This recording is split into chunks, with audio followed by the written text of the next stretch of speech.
باب نمبر 10 کن مساجد کی طرف رخت سفر باندھنا جائز ہے؟ حدیث نمبر 701 سیدنا ابو ہریرہ رضی اللہ عنہ نے رسول اللہ صلی اللہ علیہ وسلم سے روایت کیا، آپ نے فرمایا صرف 3 مساجد کی طرف رخت سفر باندھا جائے، مسجد حرام میری یہ مسجد اور مسجد اقصی۔ حکم الحدیث صحیح۔ باب نمبر 11 کلیساؤں کو مساجد بنانا۔ حدیث نمبر 702 سیدنا طلق بن علی رضی اللہ عنہ نے فرمایا، ہم وفد کی صورت میں نبی صلی اللہ علیہ وسلم کی خدمت میں حاضر ہوئے، ہم نے آپ کی بیعت کی اور آپ کے ساتھ نماز پڑھی اور آپ کو بتایا کہ ہماری سرزمین میں ہمارا ایک کلیسا ہے۔ ہم نے آپ سے آپ کے وضو کا بچا ہوا پانی طلب کیا تو آپ نے پانی منگایا اور کلی کی، پھر اسے برتن میں ڈالا اور ہمیں حکم فرمایا جاؤ، پس جب تم اپنی سرزمین پر پہنچو تو اپنے کلیسے گرجے کو توڑ دو اور اس کی جگہ یہ پانی چھڑکو اور اسے مسجد بنا لو۔ ہم نے عرض کیا، شہر بعید ہے، گرمی شدید ہے اور پانی خشک ہو جاتا ہے۔ آپ نے فرمایا اسے پانی سے بڑھاتے رہو کیونکہ یہ اس کی خوشبو اور تازگی ہی بڑھائے گا۔ بس ہم روانہ ہوئے، حتیٰ کہ ہم اپنے شہر پہنچے تو ہم نے اپنا کلیسا توڑا، پھر اس کی جگہ پانی چھڑکا اور ہم نے اسے مسجد بنا لیا۔ ہم نے اس میں اذان دی۔ انہوں نے کہا، راہب بنی طئی میں سے تھا۔ جب اس نے اذان کی آواز سنی تو کہا، یہ دعوت حق ہے۔ پھر وہ ہماری بلند جگہوں میں سے ایک بلند جگہ کی طرف چلا گیا اور پھر اس کے بعد ہم نے اسے نہیں دیکھا۔ حکم الحدیث صحیح۔ باب نمبر 12 قبروں کو کھودنا اور ان کی جگہ مسجد بنانا۔ حدیث نمبر 703 سیدنا انس بن مالک رضی اللہ عنہ نے فرمایا، جب رسول اللہ صلی اللہ علیہ وسلم مدینہ تشریف لائے اور انہوں نے مدینہ کے کنارے بنو عمر بن عوف کے محلے میں پڑاؤ ڈالا، آپ نے وہاں 14 راتیں قیام فرمایا۔ پھر آپ نے بنو نجار کے سرداروں کو بلا بھیجا تو وہ تلواریں حمال کیے ہوئے آئے، گویا کہ میں رسول اللہ صلی اللہ علیہ وسلم کو آپ کی سواری پر دیکھ رہا ہوں۔ سیدنا ابو بکر رضی اللہ عنہ آپ کے پیچھے سوار ہے اور بنو نجار کے سردار آپ کے ارد گرد ہے، حتیٰ کہ آپ نے ابو ایوب رضی اللہ عنہ کے صحن میں پڑاؤ ڈالا اور جہاں وقت ہو جاتا آپ وہاں نماز پڑھ لیتے۔ آپ بکریوں کے باڑے میں نماز پڑھ لیتے تھے۔ پھر آپ کو مسجد بنانے کا حکم ملا تو آپ نے بنو نجار کے سرداروں کی طرف پیغام بھیجا۔ وہ آئے تو آپ نے فرمایا، بنو نجار تم مجھ سے اس باغ کی قیمت لے لو۔ انہوں نے عرض کیا، اللہ کی قسم ہم اس کی قیمت نہیں چاہتے، ہم اسے اللہ عز و جل کی رضا کے لیے وقف کرتے ہیں۔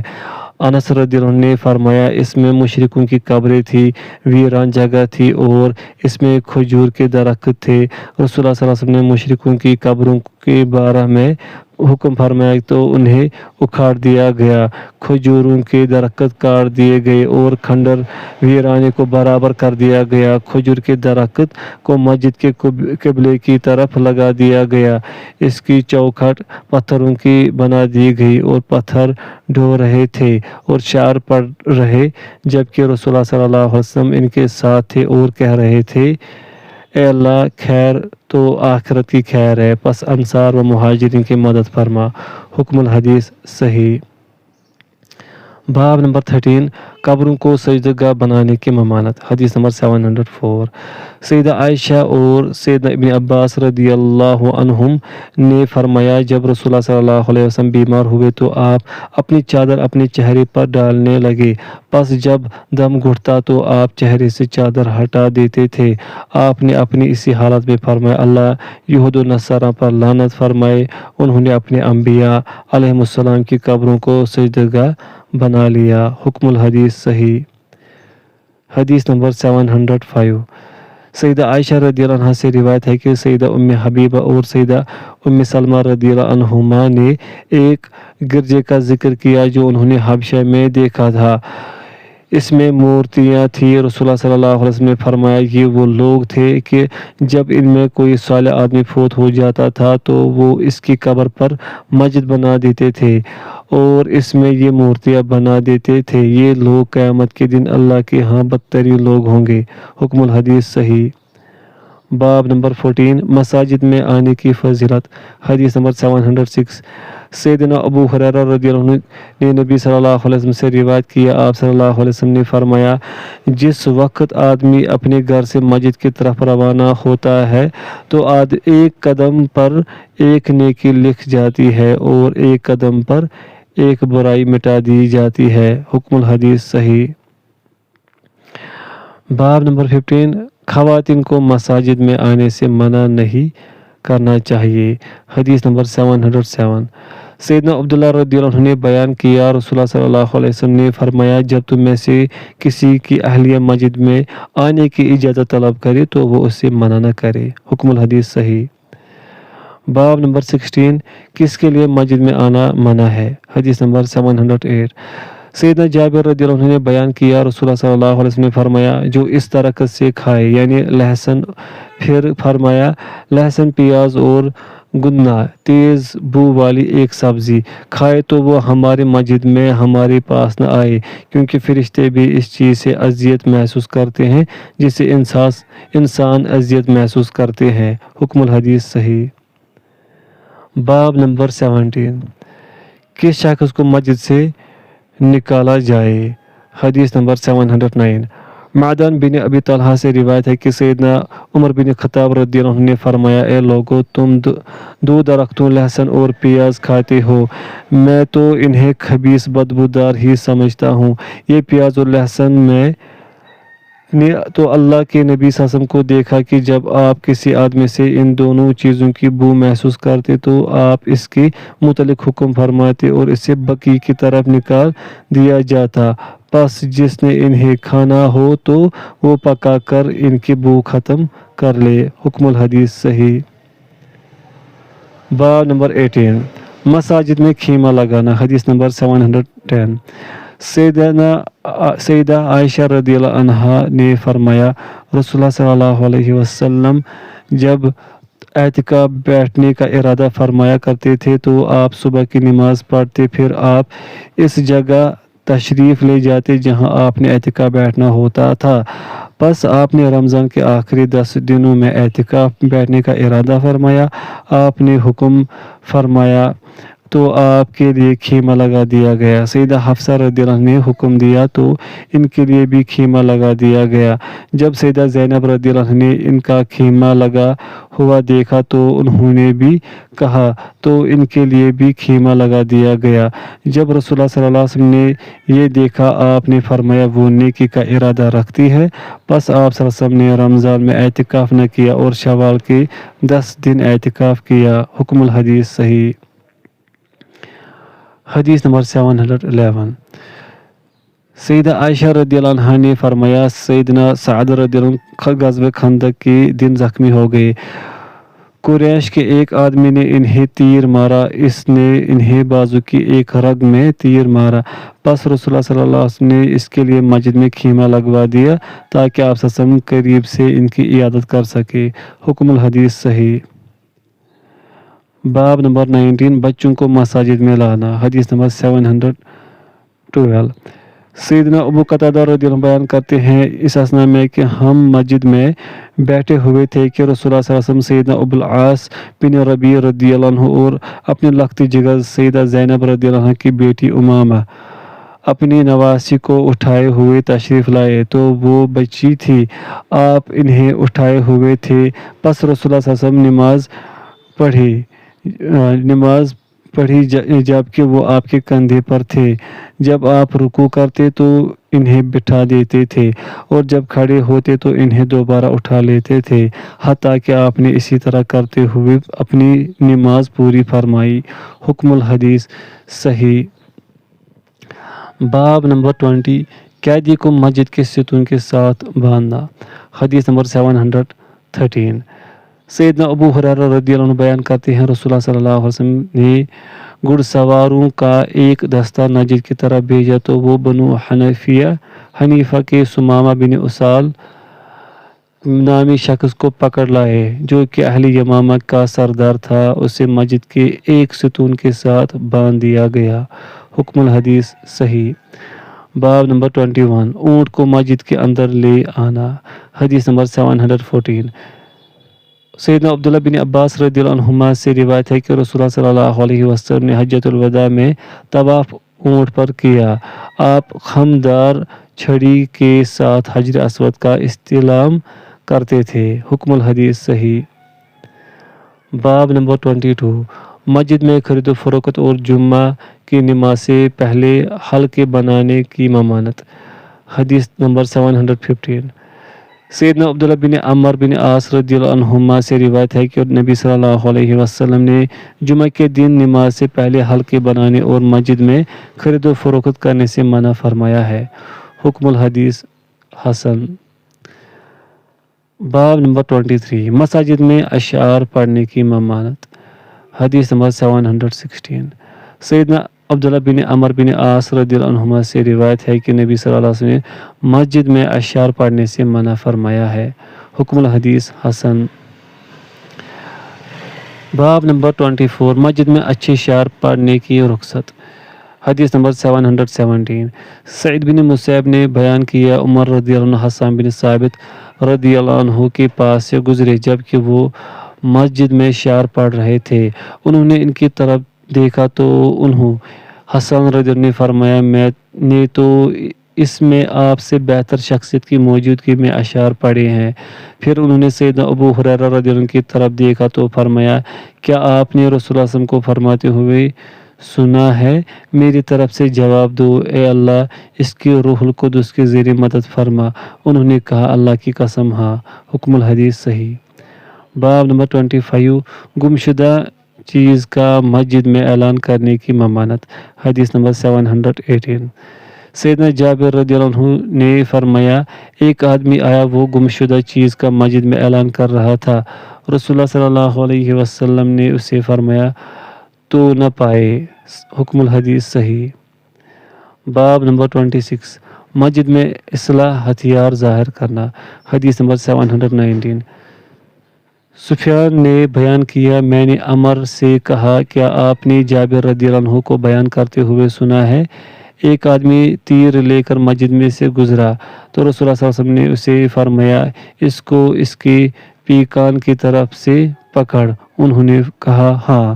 حکم الحدیث صحیح۔ باب نمبر 27 مسجد میں ایک ہاتھ کی انگلیاں دوسرے ہاتھ میں کی انگلیوں میں ڈالنا۔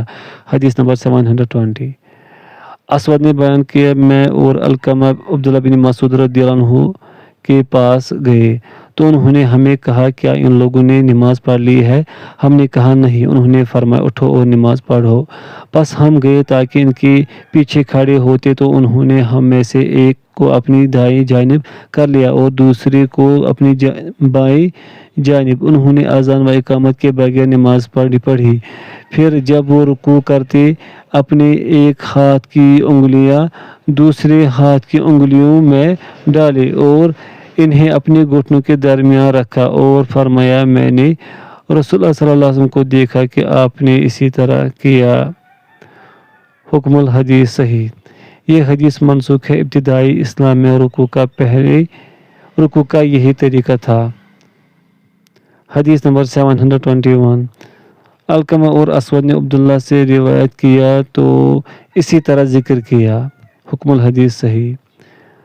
باب نمبر 28 مسجد میں چت لیٹنا۔ حدیث نمبر 722 عباد بن تمیم نے اپنے چچا سے روایت کیا کہ انہوں نے رسول اللہ صلی اللہ علیہ وسلم کو مسجد میں چت لیٹے ہوئے دیکھا۔ آپ نے اپنی ایک ٹانگ دوسری پر رکھی ہوئی تھی۔ حکم الحدیث صحیح۔ باب نمبر 29 مسجد میں سونا۔ حدیث نمبر 723 سیدنا ابن عمر رضی اللہ عنہما سے روایت ہے کہ وہ رسول اللہ صلی اللہ علیہ وسلم کے دور میں مجرد غیر شادی شدہ نوجوان تھے اور وہ مسجد نبی صلی اللہ علیہ وسلم میں سویا کرتے تھے۔ حکم الحدیث صحیح۔ باب نمبر 30 مسجد میں تھوکنا۔ حدیث نمبر 724 سیدنا انس رضی اللہ عنہ نے بیان کیا رسول اللہ صلی اللہ علیہ وسلم نے فرمایا مسجد میں تھوکنا غلطی ہے اور اسے دفن کرنا صاف کر دینا اس کا کفارہ ہے۔ حکم الحدیث صحیح۔ باب نمبر 31 آدمی مسجد کے قبلے کی طرف ناک صاف کرے نہ تھوکے۔ حدیث نمبر 725 سیدنا ابن عمر رضی اللہ عنہما سے روایت ہے کہ رسول اللہ صلی اللہ علیہ وسلم نے قبلے کی دیوار میں تھوک دیکھا تو اسے صاف کر دیا، پھر آپ لوگوں کی طرف متوجہ ہوئے اور فرمایا جب تم میں سے کوئی نماز پڑھ رہا ہو تو وہ اپنے سامنے نہ تھوکے، کیونکہ جب وہ نماز پڑھتا ہے تو اللہ عز و جل اس کے سامنے ہوتا ہے۔ حکم الحدیث صحیح۔ باب نمبر 32، آدمی نماز پڑھ رہا ہو تو وہ اپنے سامنے یا دائیں طرف نہ تھوکے۔ حدیث نمبر 726، سیدنا ابو سعید خدری رضی اللہ عنہ سے روایت ہے کہ نبی صلی اللہ علیہ وسلم نے مسجد کے قبلے کی طرف بلغم لگی ہوئی دیکھی تو آپ نے کنکری کے ساتھ اسے کھرچ دیا اور منع فرمایا کہ آدمی اپنے سامنے تھوکے یا اپنی دائیں طرف تھوکے، اور فرمایا وہ اپنی بائیں طرف تھوکے یا اپنے بائیں پاؤں کے نیچے تھوکے۔ حکم الحدیث صحیح۔ باب نمبر 33، نمازی اپنے پیچھے یا اپنی بائیں جانب تھوک سکتا ہے۔ حدیث نمبر 727، طارق بن عبداللہ المحاربی رضی اللہ عنہ نے بیان کیا رسول اللہ صلی اللہ علیہ وسلم نے فرمایا جب تم نماز پڑھ رہے ہو تو پھر اپنے سامنے تھوکو نہ اپنی دائیں جانب، اور اپنے پیچھے تھوکو یا پھر اگر بائیں جانب خالی ہو تو اس طرح تھوکو یا پھر اس طرح کر لو۔ آپ نے اپنے پاؤں کے نیچے تھوکا اور اسے مل دیا۔ حکم الحدیث صحیح۔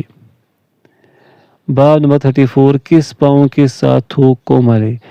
حدیث نمبر 728، ابو العلا بن شخیر نے اپنے والد سے روایت کیا، انہوں نے کہا میں نے رسول اللہ صلی اللہ علیہ وسلم کو دیکھا، آپ نے بلغم نکالی اور اپنے بائیں پاؤں سے اسے مل دیا۔ حکم الحدیث صحیح۔ یہ طریقہ کچے فرش پر اختیار کیا جائے۔ باب نمبر 35، مساجد کو خوشبو لگانا۔ حدیث نمبر 729، سیدنا انس بن مالک رضی اللہ عنہ نے بیان کیا رسول اللہ صلی اللہ علیہ وسلم مسجد کے قبلہ میں بلغم لگا ہوا دیکھا تو آپ ناراض ہو گئے حتیٰ کہ آپ کا چہرہ سرخ ہو گیا۔ پس انصار میں سے ایک عورت اٹھی تو انہوں نے اسے صاف کر دیا اور اس کی جگہ خوشبو لگا دی۔ رسول اللہ صلی اللہ علیہ وسلم نے فرمایا یہ کتنا اچھا ہے۔ حکم الحدیث صحیح۔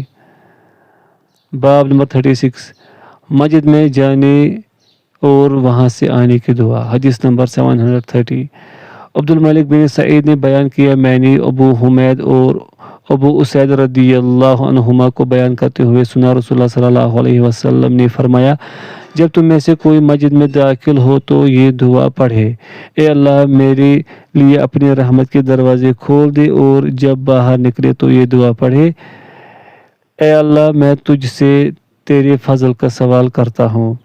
حکم الحدیث صحیح۔ باب نمبر 37، مسجد میں بیٹھنے سے پہلے نماز پڑھنے کا حکم۔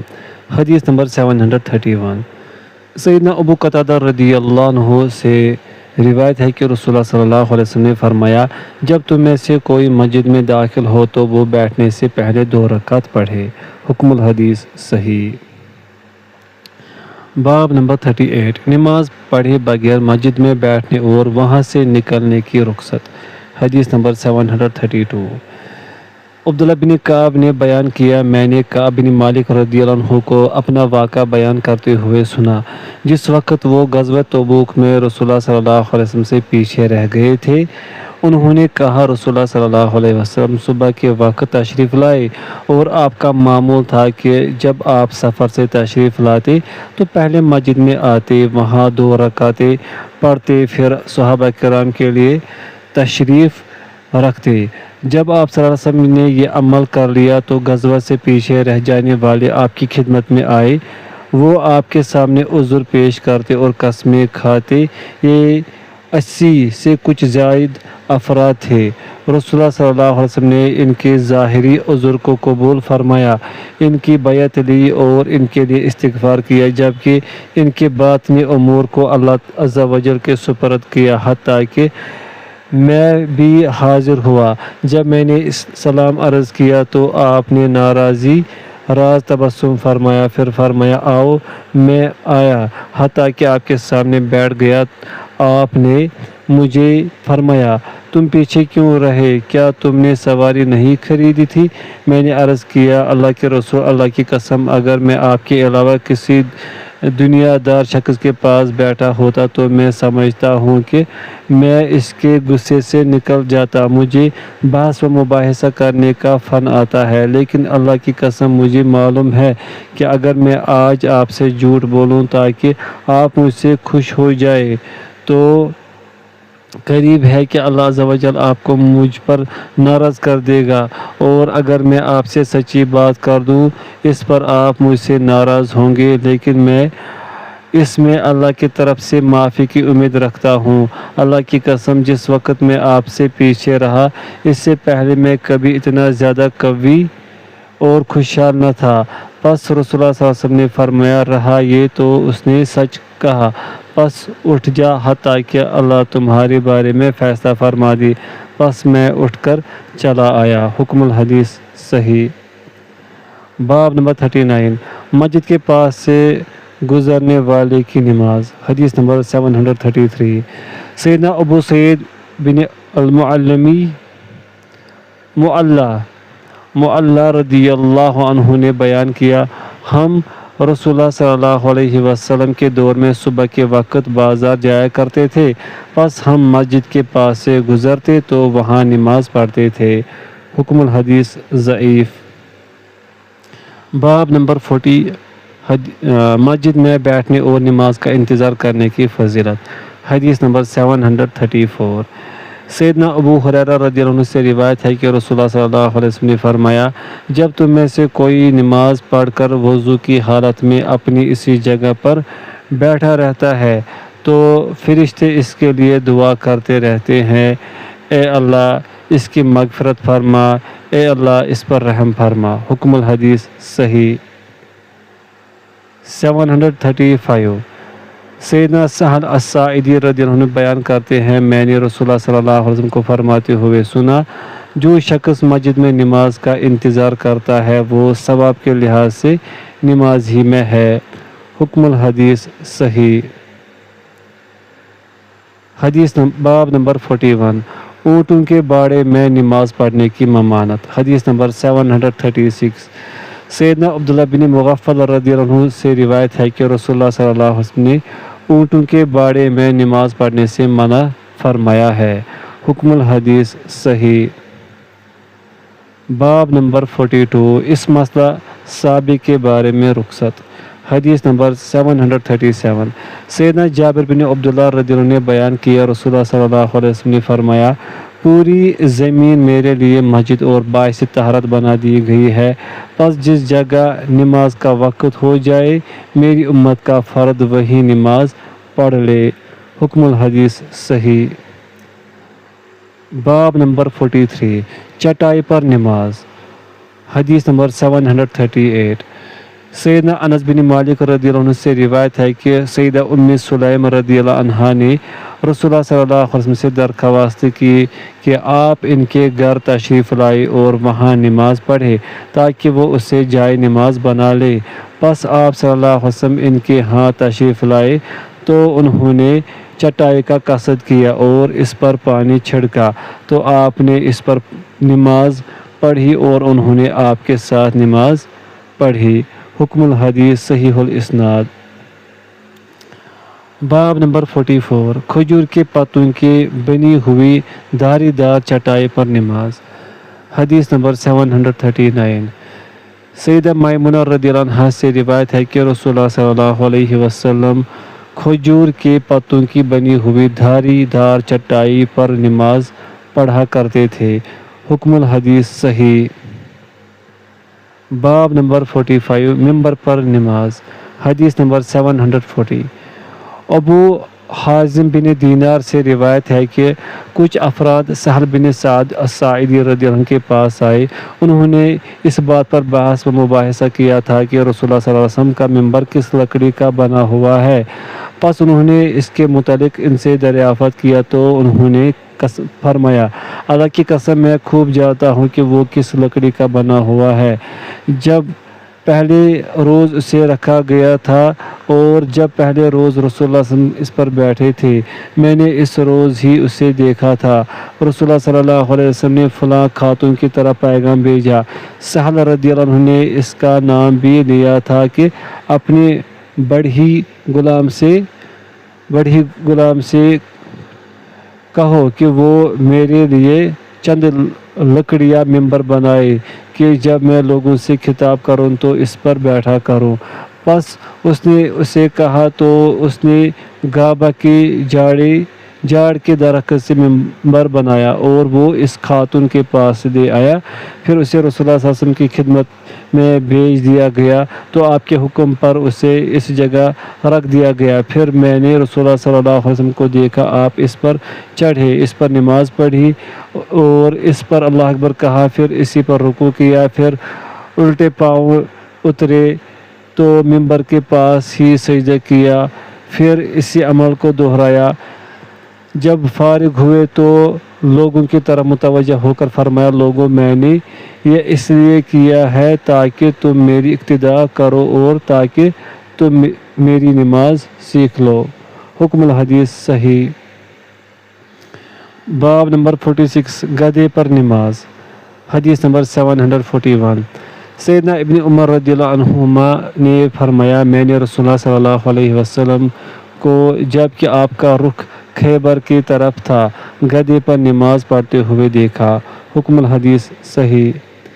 حدیث نمبر 742 سیدنا انس بن مالک رضی اللہ عنہ سے روایت ہے کہ انہوں نے رسول اللہ صلی اللہ علیہ وسلم کو گدھے پر نماز پڑھتے ہوئے دیکھا، آپ اس پر سوار تھے، آپ کا رخ خیبر کی طرف تھا جبکہ قبلہ آپ کے پیچھے تھا۔ حکم الحدیث حسن صحیح۔ نفلی نماز سواری پر درست ہے۔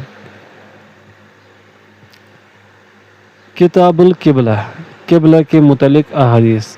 باب نمبر 1 قبلہ کی طرف رخ کرنا۔ حدیث نمبر 743 سیدنا برا بن عازب رضی اللہ عنہ نے فرمایا، رسول اللہ صلی اللہ علیہ وسلم مدینہ تشریف لائے تو آپ نے 16 ماہ بیت المقدس کی طرف رخ کر کے نماز پڑھی، پھر آپ کا رخ کعبہ کی طرف کر دیا گیا۔ ایک آدمی جو کہ نبی صلی اللہ علیہ وسلم کے ساتھ نماز پڑھ چکے تھے، وہ انصار کے لوگوں کے پاس سے گزرے جو کہ نماز پڑھ رہے تھے، تو انہوں نے کہا، میں گواہی دیتا ہوں کہ رسول اللہ صلی اللہ علیہ وسلم کا رخ کعبہ کی طرف کر دیا گیا، پس انہوں نے بھی کعبہ کی طرف رخ کر لیا۔ حکم الحدیث صحیح۔ باب نمبر 2 کس حالت میں غیر قبلہ کی طرف رخ کرنا جائز ہے۔ حدیث نمبر 744 سیدنا ابن عمر رضی اللہ عنہما نے فرمایا، رسول اللہ صلی اللہ علیہ وسلم دوران سفر اپنی سواری پر نفل نماز پڑھا کرتے تھے، خواہ اس کا رخ جدھر بھی ہوتا تھا۔ عبداللہ بن دینار نے کہا، سیدنا ابن عمر رضی اللہ عنہما اس طرح کیا کرتے تھے۔ حکم الحدیث صحیح۔ حدیث نمبر 745 سیدنا عبداللہ رضی اللہ عنہ نے فرمایا، رسول اللہ صلی اللہ علیہ وسلم نفل نماز سواری پر پڑھا کرتے تھے، خواہ اس کا رخ جدھر بھی ہوتا تھا، اور آپ وتر بھی اسی پر پڑھتے تھے، البتہ آپ فرض نماز اس پر نہیں پڑھا کرتے تھے۔ حکم الحدیث صحیح۔ باب نمبر 3 اجتہاد کے بعد خطا ظاہر ہو کہ قبلہ اس سمت میں نہ تھا۔ حدیث نمبر 746 سیدنا ابن عمر رضی اللہ عنہما نے فرمایا، اس اثناء میں کہ لوگ قباء میں فجر کی نماز پڑھ رہے تھے تو ایک آنے والا ان کے پاس آیا تو اس نے کہا کہ رات کے وقت رسول اللہ صلی اللہ علیہ وسلم پر قرآن کا حکم نازل ہوا ہے اور آپ وسلم کو حکم ملا ہے کہ آپ قبلہ کی طرف رخ کریں، پس انہوں نے بھی قبلہ کی طرف رخ کر لیا، جبکہ ان کے چہرے شام کی طرف تھے تو وہ کعبہ کی طرف گھوم گئے۔ حکم الحدیث صحیح۔ باب نمبر 4 سترہ کا نمازی کا سترہ۔ حدیث نمبر 747 ام المومنین سیدہ عائشہ رضی اللہ عنہا نے فرمایا، غزوہ تبوک کے موقع پر رسول اللہ صلی اللہ علیہ وسلم سے نمازی کے سترے کے متعلق دریافت کیا گیا تو آپ صلی اللہ علیہ وسلم نے فرمایا، پالان کی پچھلی لکڑی جتنا۔ حکم الحدیث صحیح۔ حدیث نمبر 748 سیدنا ابن عمر رضی اللہ عنہما نے نبی صلی اللہ علیہ وسلم سے دریافت سے روایت کیا، آپ نے فرمایا آپ برچھی گاڑ دیا کرتے تھے اور پھر اس کی طرف نماز پڑھا کرتے تھے۔ حکم الحدیث صحیح۔ باب نمبر 5 سترے کے قریب کھڑے ہونے کا حکم۔ حدیث نمبر 749۔ سیدنا سہل بن ابی حثمہ رضی اللہ عنہ نے بیان کیا، رسول اللہ صلی اللہ علیہ وسلم نے فرمایا، جب تم میں سے کوئی سترے کی طرف نماز پڑھے تو وہ اس کے قریب ہو، اس طرح شیطان اس کی نماز قطع نہیں کرے گا۔ حکم الحدیث صحیح۔ باب نمبر 6 نماز اور سترے کے درمیان فاصلہ۔ حدیث نمبر 750۔ سیدنا عبداللہ بن عمر رضی اللہ عنہما سے روایت ہے کہ رسول اللہ صلی اللہ علیہ وسلم اسامہ بن زید، بلال اور عثمان بن طلحہ الحجبی رضی اللہ عنہم کعبہ کے اندر تشریف لے گئے اور دروازہ بند کر لیا۔ عبداللہ بن عمر رضی اللہ عنہما نے فرمایا، جس وقت سیدنا بلال رضی اللہ عنہ باہر نکلے تو میں نے ان سے پوچھا، رسول اللہ صلی اللہ علیہ وسلم نے اندر کیا کیا؟ انہوں نے فرمایا، آپ صلی اللہ علیہ وسلم نے ایک ستون کو اپنی بائیں جانب کیا، 2 کو دائیں جانب اور 3 کو اپنے پیچھے کیا۔ ان دنوں بیت اللہ کے 6 ستون تھے۔ پھر آپ صلی اللہ علیہ وسلم نے نماز پڑھی اور اپنے اور دیوار کے درمیان تقریباً 3 ہاتھ کا فاصلہ رکھا۔ حکم الحدیث صحیح۔